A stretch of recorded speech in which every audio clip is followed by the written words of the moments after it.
quiet lately. She hasn't given a legit interview, like a print interview, in 2 years. True. Even when she appeared on the cover of Vogue September issue, you guys, she didn't do it. So, in a new interview with Beat Magazine, Beyonce said, "What does fear taste like?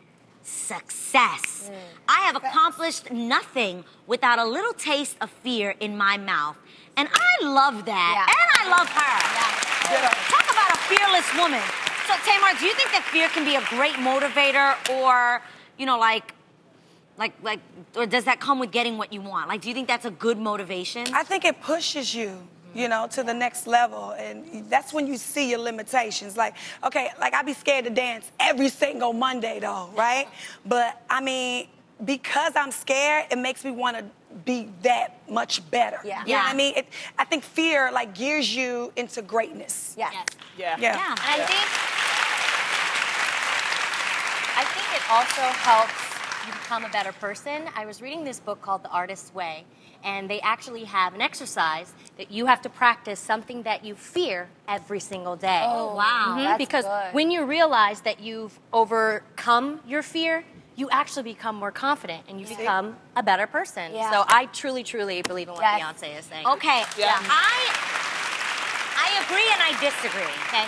Now, you guys know I love B, but like, I actually wish I was more fearless. I think I was way more fearless when I was younger, but as I've gotten older, I think I've become more fearful of like just dumb things like getting on an airplane or going on a roller coaster. Sometimes it scares me, but I have almost felt that in my past, my fear has almost been crippling. Really? And I think it's actually held me back from doing a lot of the things I've wanted to do because of fear. You know what? They say 80% of winning is by just showing up. Yeah. If you just show up, you will win. Yes.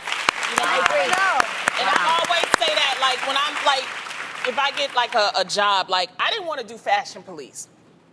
Because of all the stigma behind Fashion Police. Yeah. And then Melissa came on and she said, "Lonnie, please, you know, we need comedians." So I said, well, I'll come on, but I was so fearful because I didn't want to be deemed as like a comedian that, you know, was being mean or whatever. And so what I did was I told her, I said, I'm going to come on, but I want to do jokes the way I want to do my jokes.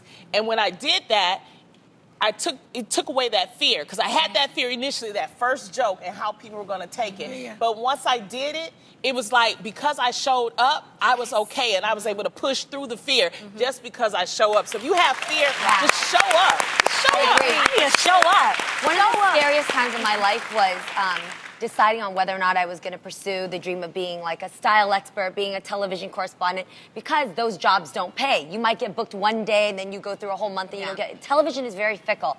But I remember the biggest fear that I stepped into was stepping away from my steady, regular pay to go pursue the path that I really love, even if it meant that I didn't always get paid and I didn't always make rent and I didn't always eat the type of meals that I want. But what happened is I learned that when you step into fear, you step into faith. Yeah. And that is exactly what happened for me. That's right. And you know, Faith is right there. it's always right there. And I want to give it up to Beyonce because, you know, this is how smart this woman is. We never heard a Beat before this, right? Yep. It's a small free music magazine, and for her to give this much attention to it, and exclusive to it, that just shows you this is what we as artists are supposed to do. The little people, we give them a chance, and she did that. So it was a great thing for her to do.